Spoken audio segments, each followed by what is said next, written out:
related rates.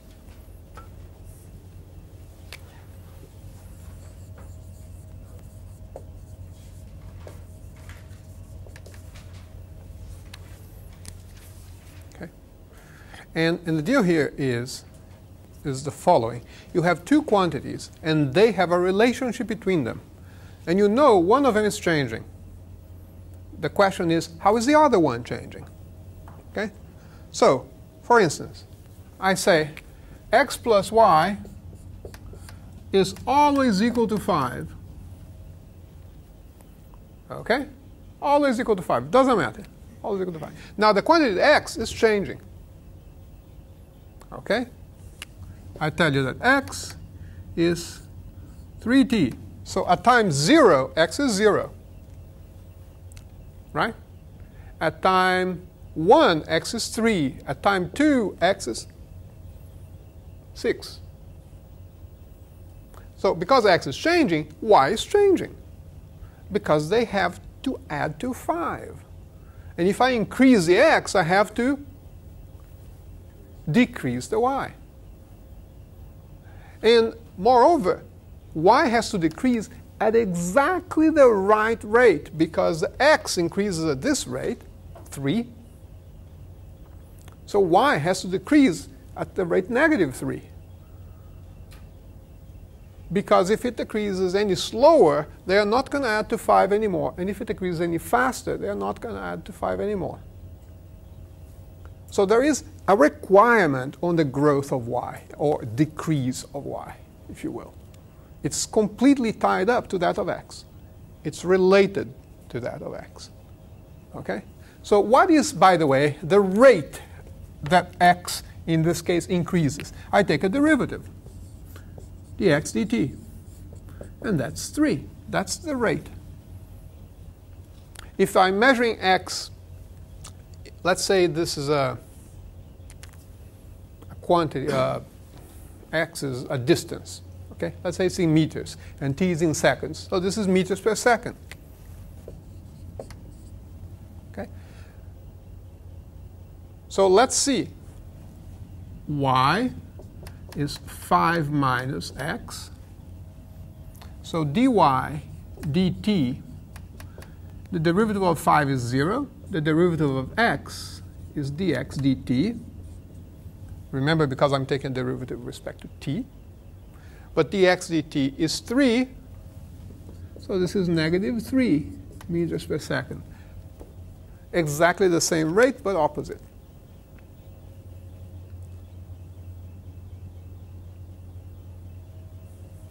Okay? Okay? No, just asking. Why does one have to be higher than the other? Can you have like 2.5 x? Yeah, in my example, the sum of x and y was always 5. But you can have other examples. You can say that x plus 3y is equal to 5. In which case, the rate of x and y are not going to be the same.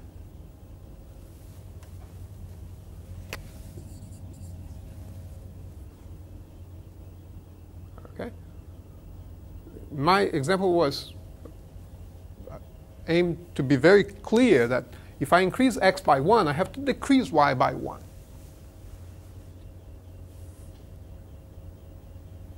Right? Think of it in the following way. X is the amount of money I have in my right pocket. Y is the amount of money I have in my left pocket, which at the moment is empty. X plus y is the amount of money I have on me.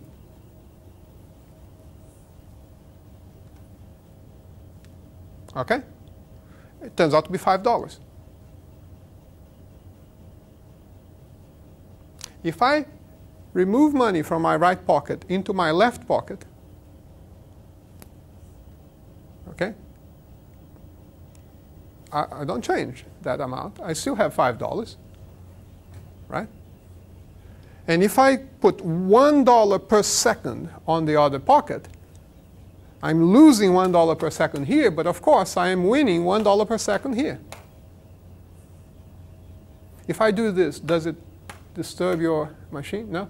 But if I do, no. Okay, fine. Okay? So that's an example to justify this, of course. That one would have to have a totally different interpretation, right? So let's see a better example. Okay, let's see a better example. And the example is an absolutely classical example. It's been used for hundreds of years, okay? And it's this.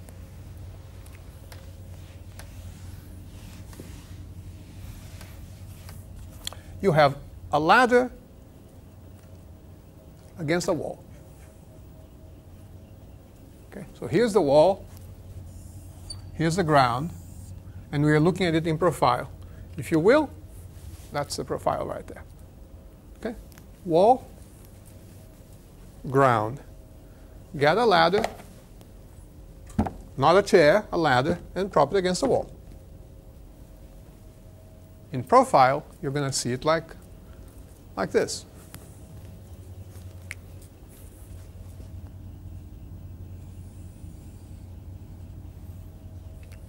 Okay? Because you have to go up the ladder. All right? Let's say this ladder is 20 meters. Is 20 meters a lot? It's a good ladder, a 20-meter ladder. All right? You're going to go up a very tall wall on that one. Now, much to your distress, when you are here on top, the foot of the ladder starts to slip that way. Okay? That way. I have to tell you, before it was slipping, at time 0, this was 6 meters. This is 20 meters. Okay? The ladder is 20 meters. So you can even compute the height here. What's the height?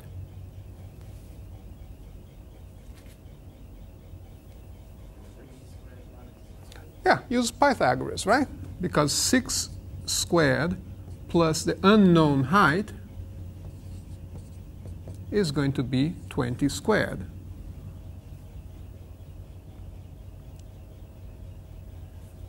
Okay? Because this is a wall built by good engineers. Not the wall I would build that is all twisted, but okay? All right? So I can figure out the value of h squared. 200 squared is 20 squared is 400. Take away 36. So this here is 364.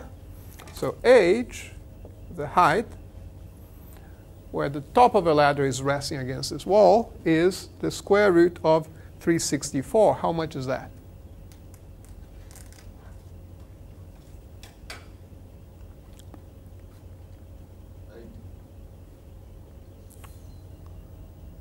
Square root of 64. 364. 19.08 meters, right? So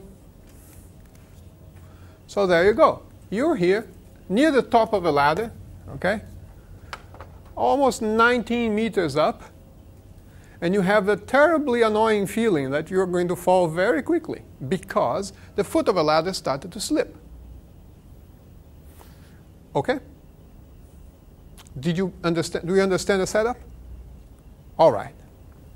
So here's the question. If at that moment, this is slipping at a rate of half a meter per second,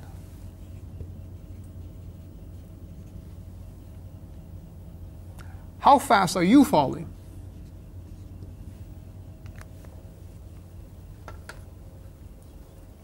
Because you're not falling at half a meter per second, okay? Definitely not falling at that rate. You're feeling a different value there. So let's see again. Let's see again. Ladder against the wall. Okay? I'm on top of a ladder. Foot of a ladder starts to slip. you immediately start to calm down. Okay? Because what's going to happen is time 0 time half a second.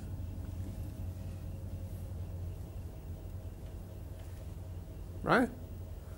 And in half a second, in a second, this went half a meter, and this went something. And how fast are you falling? And I don't want average fast. I want instantaneous fast, because that's what you feel. So here's what you need to do. Now, every problem with related rates is the same, okay? The same.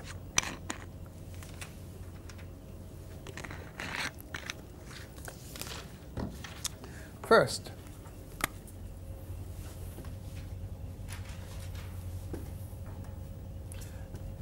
identify the quantities you know.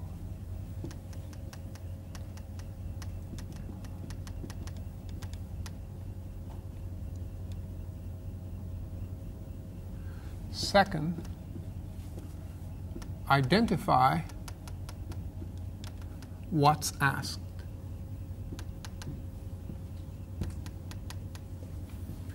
Third, and depending on, you don't have to do them in exactly this order. You may do even 3 before you do anything else. Name variables.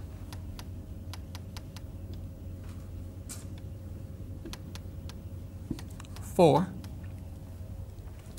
write down an equation, which is the relationship between the variables.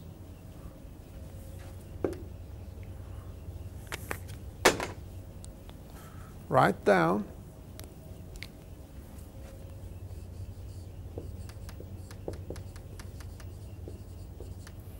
a relationship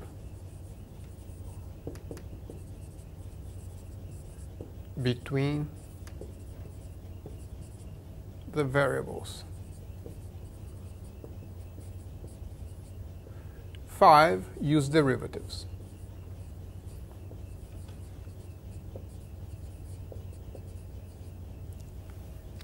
Okay?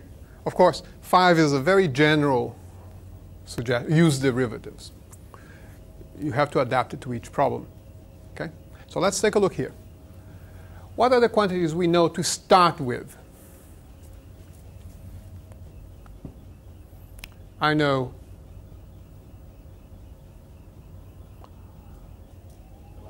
the length of a ladder,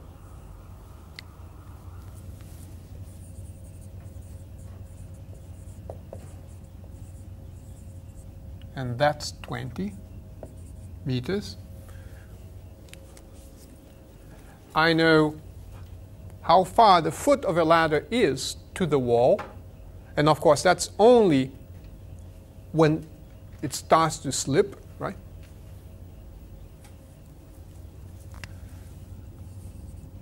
Distance to foot of wall. I know the height of the top of a ladder.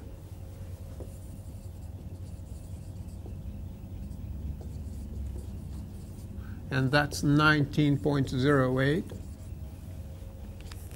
Okay. What else do I know?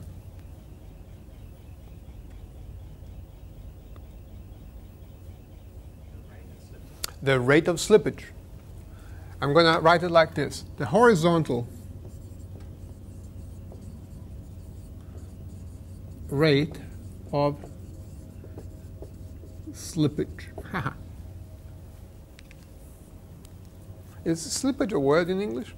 Now it is. Now it is. And that's 0.5 meters per second. Okay? Now, some of these are constant, and some of these change with time. All right? Some of these are constant, and some of these change with time. The length of a ladder is constant. But the 6 meters and the 19.8, they change with time. The 0.5 meters per second, we don't know. In real life, probably changes with time. But we don't know. Might as well assume it's going to be constant. Okay? And in fact, it won't make a difference for our solution. Okay? Now, let's see. What's being asked? You want to know the vertical rate of slippage. Okay?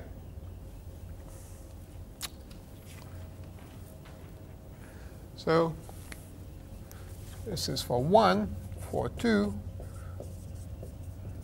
The vertical, I'm going to write vertical velocity. Velocity of ladder top.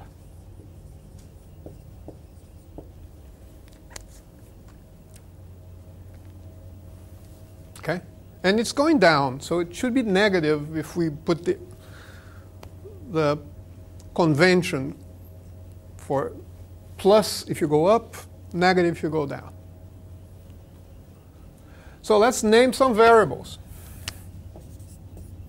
Now, remember, name some variables. So we're going to name things that change in time.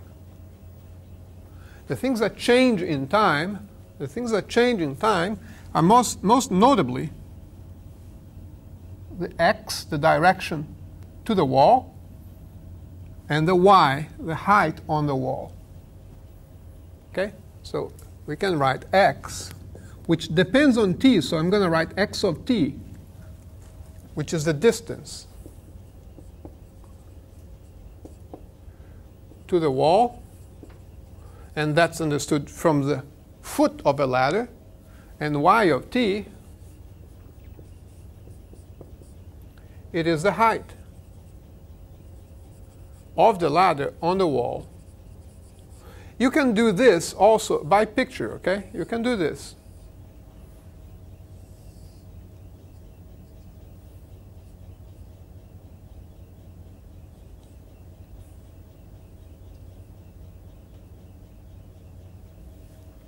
And everybody knows what you mean.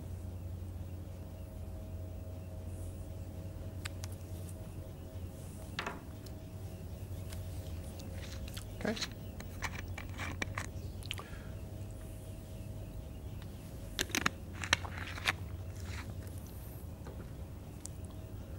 All right.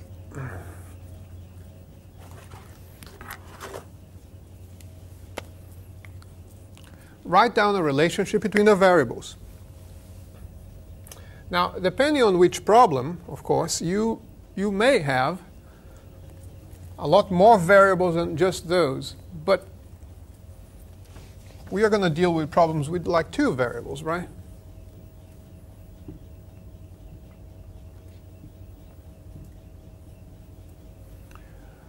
Do you know of a relationship between the variables x and y?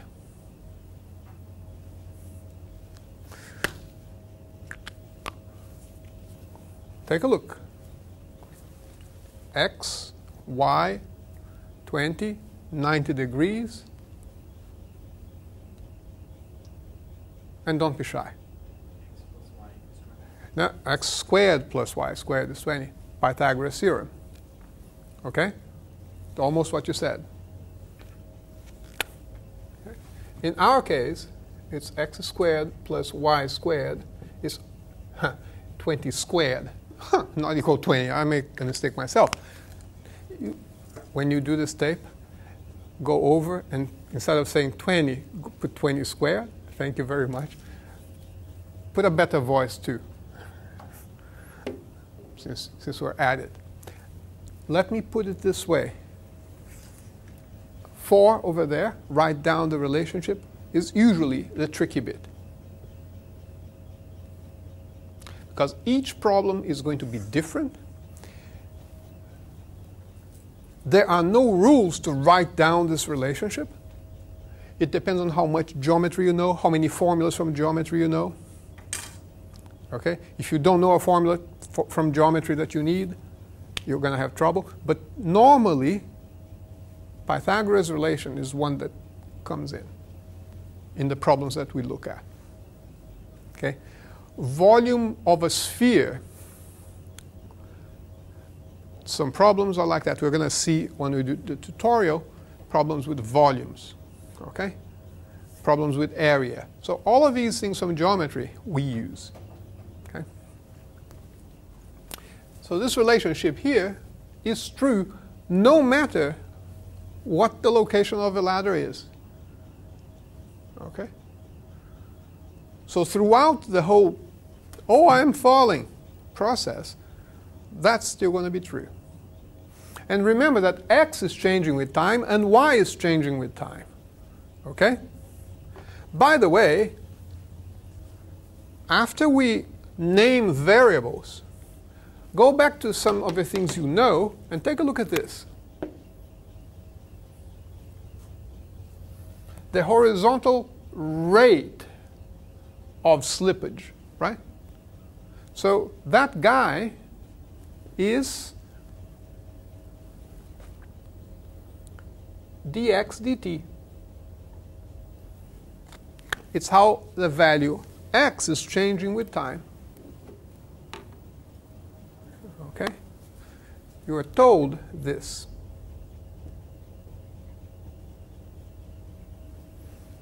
The dx dt is 0.5 meters per second. It is very important that you identify this.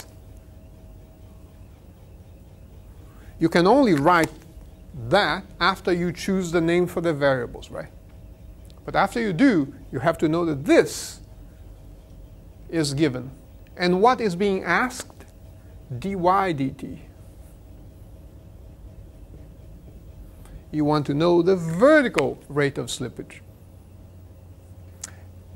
If you have trouble identifying these two guys, one that is given and one that is the one that you want to find, you will not solve a problem. Because you can't even find out what you need. You can't even find out what the unknown variable, the unknown quantity is. So you're going to go in circles, right? Thinking, oh, what am I looking for? Okay? All right. Use derivatives on the relationship. So I'm going to take a derivative here.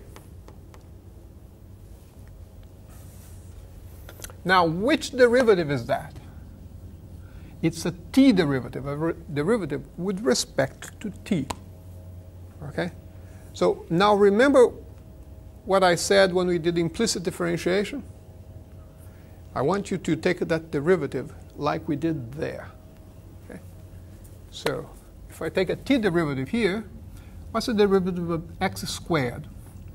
It's 2x times dx dt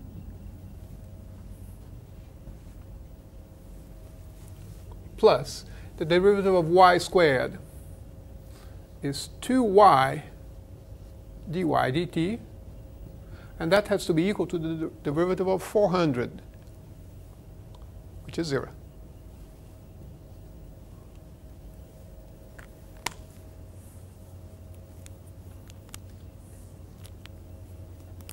Okay?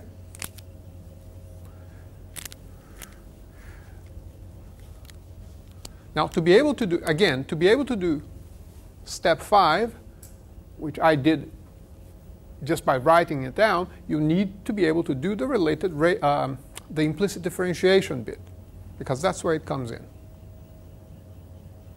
Okay? Now, let's see. Let's see.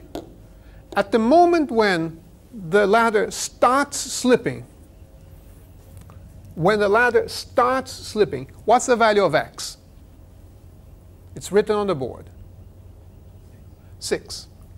So this is 2 times 6 times. How much is dx dt? 0.5. Plus 2 times, how much is y?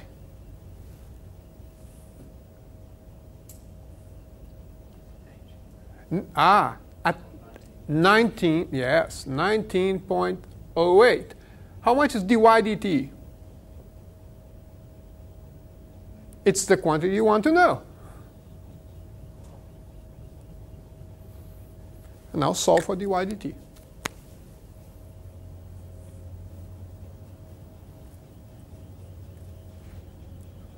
All right?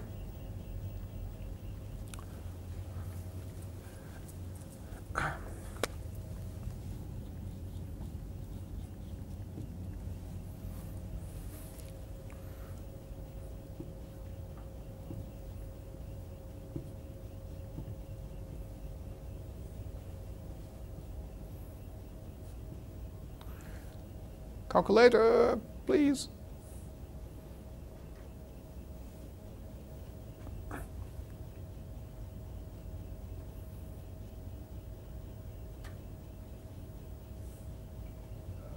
Negative 0.1572. 0.1572 meters per second. Oh, well, not too bad, right?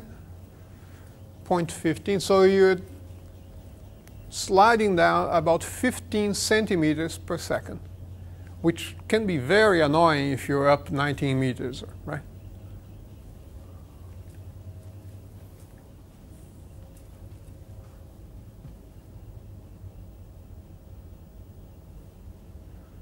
Okay, if you don't agree with that, look, 2 and 2 cancel. 0.5 times 6 is 3.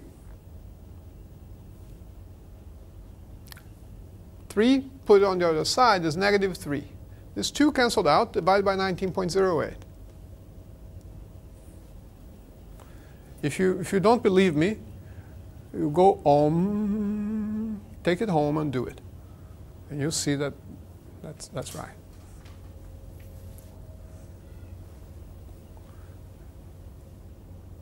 Okay? Now, you see what I did here? I got to this equation, and I immediately plugged in the values. All right? You can do that. That's perfectly fine. I'm going to change this a little bit. I'm going to ask an extra question now.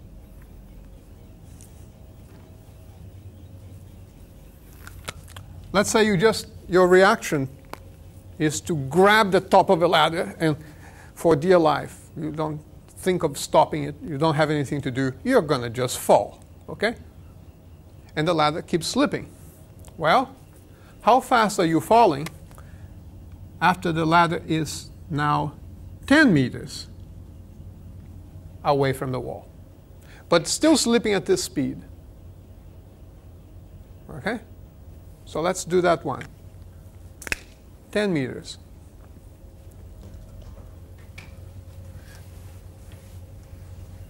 There are two things you can do.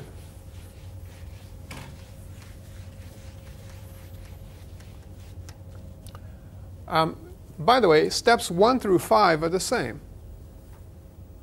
Okay? But there are two things you can do. You can substitute values, new values in here. Okay? New values in here, or you can solve for dy dt in terms of the variables there. Let's take a look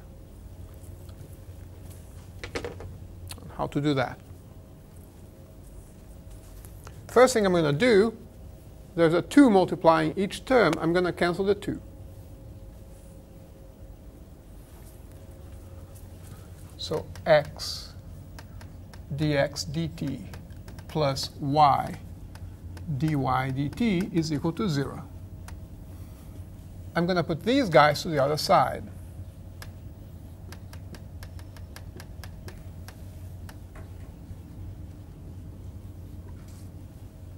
I'm going to divide by y.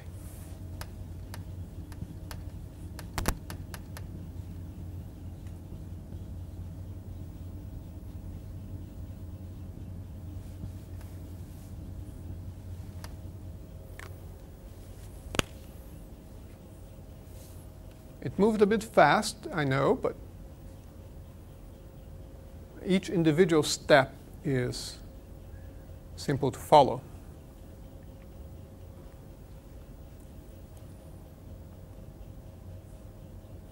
So once you are in possession of this expression here, which is just the same as this one, but simplified, you can answer the questions about the vertical speed, okay, by just plugging in directly, and you don't have to be solving it every single time.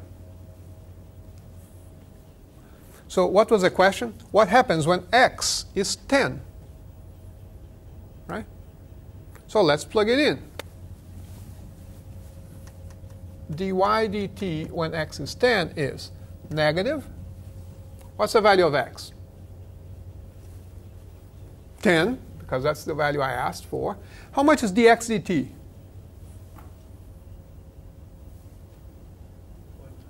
Still 0.5. How much is y?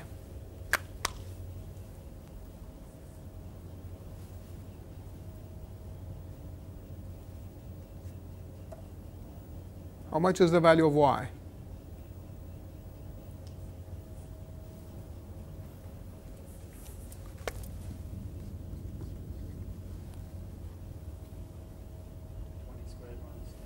Yeah, use this formula here. It's a relationship between x and y, right? Everything in this problem goes back to the relationship. Okay? So x is 10. 10 squared is 100. So y squared is 200. Oh, sorry. 10 squared plus y squared is 20 squared. So y squared is 400 minus 100. Y is the square root of 300. 10 times the square root of 3.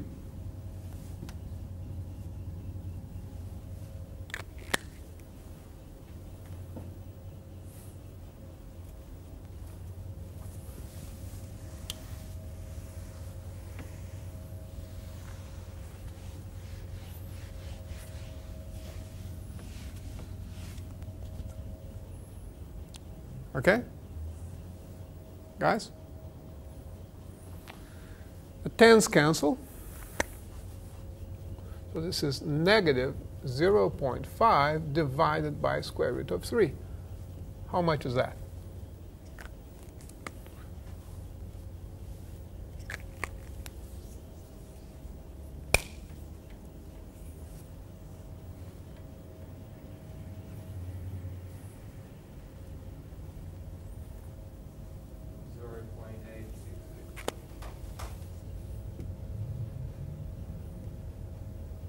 So by the time the ladder has reached a separation of 10 meters from the wall, the foot of the ladder, you are falling at about 86 centimeters, a little over, in fact, per second.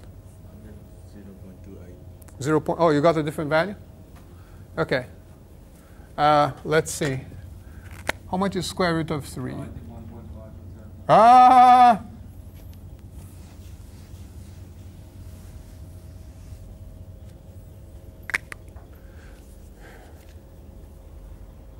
0.9.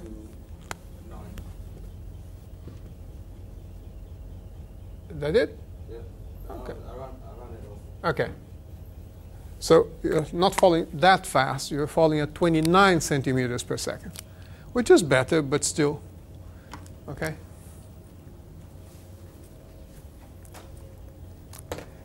Guys, so when you're dealing with related rates, okay, when you're dealing with related rates, everything will go back to the relation that you managed to write.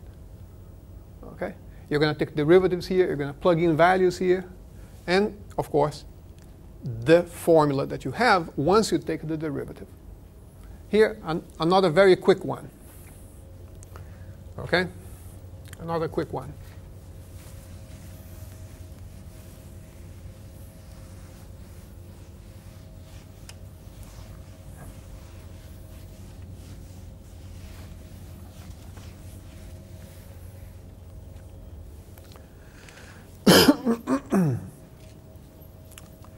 There is a water leak in the excuse me. There's a water leak in the perfect universe. Okay? So the water is leaking and it's making a puddle on the floor, but it's the perfect universe. That puddle is perfectly circular. That's what it is in the perfect universe, right? If you have a puddle, it's perfectly circular. So there it is. The water drips in here, and that's the amount of water. Okay? And it's dripping, and it's always a circle. Now, the rate of dripping is constant. 1 milliliter per second. Well.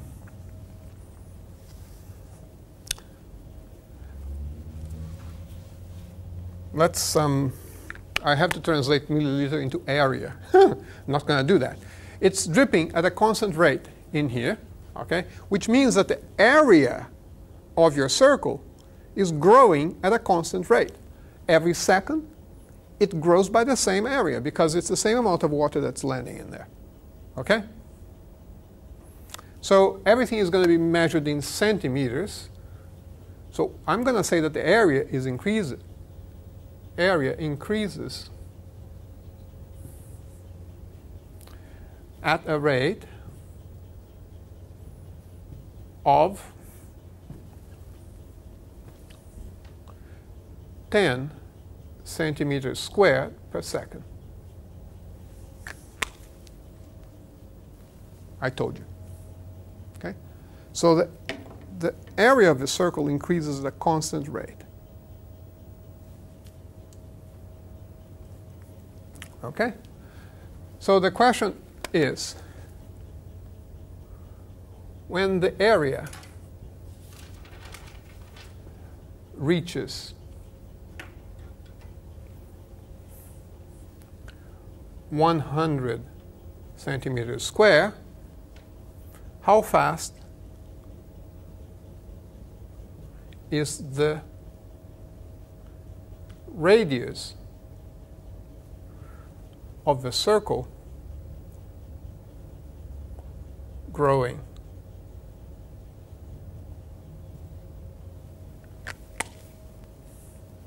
Okay. How fast is the radius growing? I take a look at that, and let me go through, things. It's a question about areas and radius. Okay. This is how I think. I gave you the 5 steps there, but in practice, I don't really use the 5 steps anymore because I'm used to problems like that. Okay? I look at the problem and I say, oh, it's a problem about areas about which I am giving plenty of information, including rate of growth, okay? And the radius. How fast is the radius growing? Do I know a formula that relates area to radius? Yes, I do. It's area of what? A circle. So it has to be the formula for area of a circle.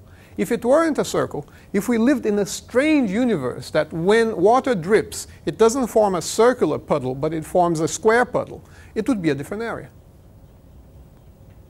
Now that would be interesting, that universe. But anyway, a circular puddle will have area given by pi, radius squared.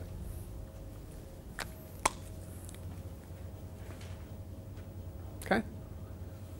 Now, when the area is 100 centimeters square,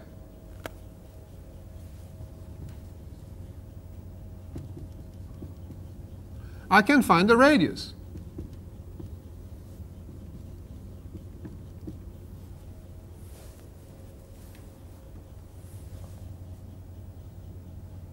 How much is the radius? Calculators. Do you have a calculator, by the way? Bring it. Bring it to quizzes and stuff like that. Yep.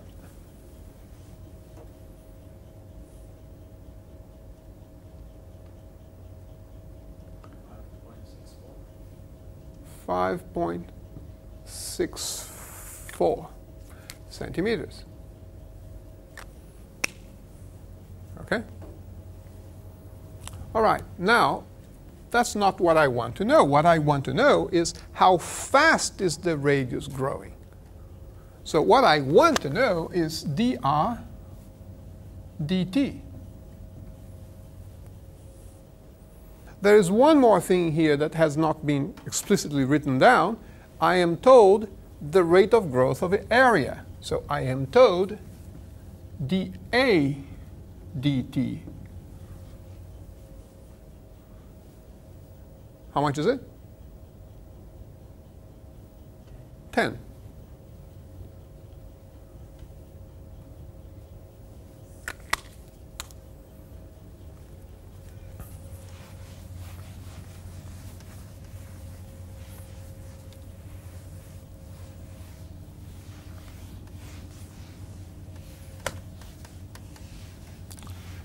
Now let's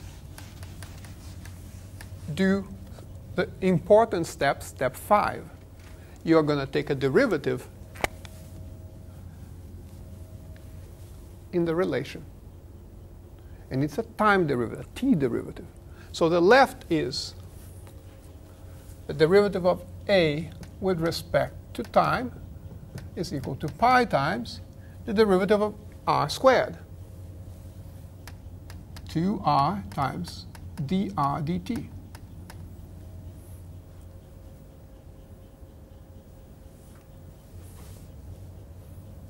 And this formula here relates this rate to that rate. Related rates, right? And that relationship between rates comes from this relationship between variables.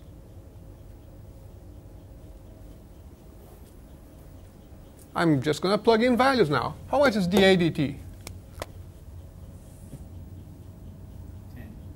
10.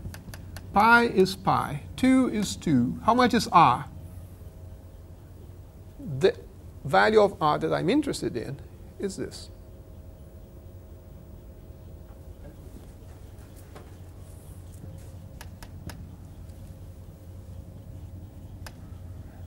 And the quantity I want is the r dt. And now solve for the r dt.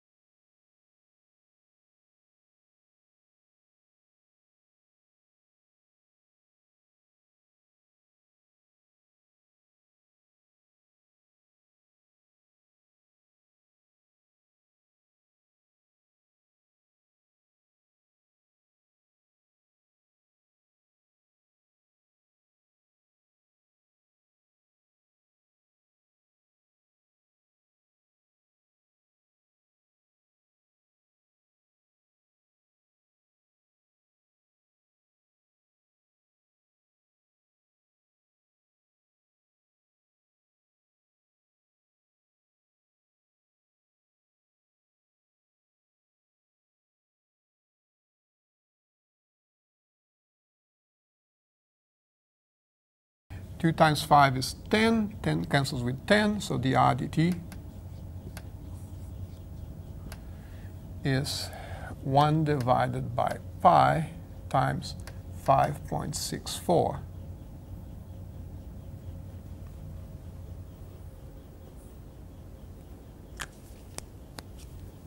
Which is?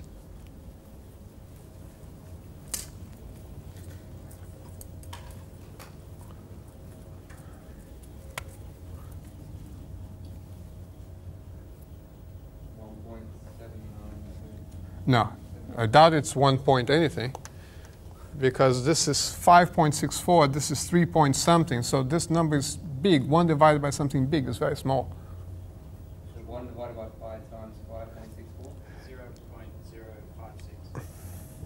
0.056. I think what you did is 1 divided by pi, and then you multiplied by that. You have to put bracket. Oh, yeah. Multiply these two and then do 1 over. Okay? All right. So this is centimeters per second. Okay? So it's not growing very fast. Right? In fact, the more water you put in, it grows. The radius keeps growing, but it slows down as it grows, because a bigger circle, if I put the same amount of water, it has a lot more to fill up around the edges, so it grows slower. Thursday. See you guys. Thank you. Bye.